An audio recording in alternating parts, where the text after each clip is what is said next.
नमस्कार दोस्तों, शब्दांजलि में आपका पुनः स्वागत है। मैं जयंत शाह आपके बीच पुनः उपस्थित हूँ गीतांजलि से एक और गीत का हिंदी अनुवाद लेकर। गीतांजलि का हिंदी अनुवाद मैंने भी किया है। इसके अतिरिक्त कुमाऊं यूनिवर्सिटी नैनीताल से गीतांजलि और छायावादी गीति काव्यों का तुलनात्मक अध्ययन के विषय पर मेरी पीएचडी है। इसीलिए ये दुस्साहस कर पा रहा हूँ कि रविन्द्रनाथ पर कुछ चर्चा आपके सम्मुख कर पाऊँ। जैसा कि मैंने पहले भी निवेदन किया था कि Rabindranath is the personality of Indian literature, culture and art. Rabindranath कवि के रूप में भी उनके काव्य जगत की अगर हम बात करें तो बहुत सारे सेट्स हैं। रविन्द्रनाथ के विविध रूप है, बहुआयामी कवि है, इसलिए उनकी एक रचना दूसरी रचनाओं से सर्वदा अलग है, भिन्न है। रविन्द्रनाथ कई रूप में हमें दिखाई देते हैं।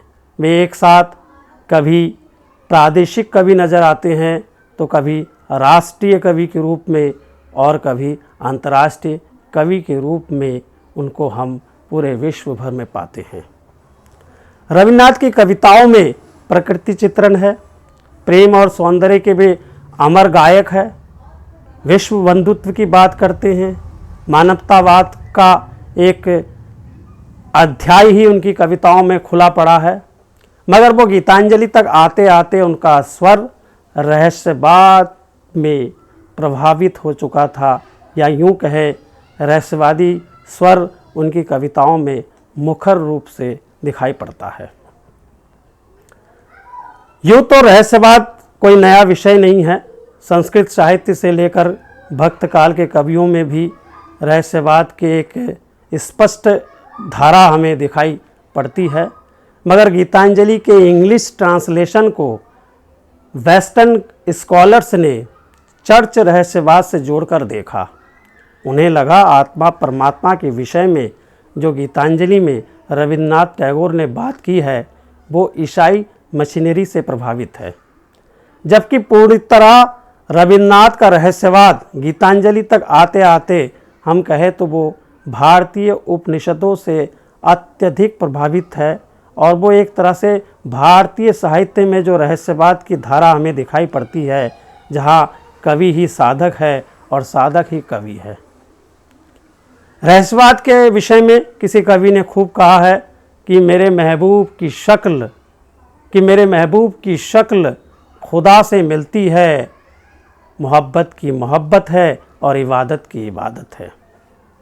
तो रविन्द्रनाथ का रहस्यवाद, जैसे कि हम सब जानते हैं, आत्मा और परमात्मा के बीच के संबंधों को, हम इसकी कड़ी को जोड़ना, उसके बारे में सोचना, या आत्मा और परमात्मा के बीच जो एक छाया सी पड़ी हुई है, उस सारे संबंधों को, ताना बुना को बुनना अपने आप में रहस्य है। इसलिए रहस्यवाद को गूंगे का गुड़ कहा गया है।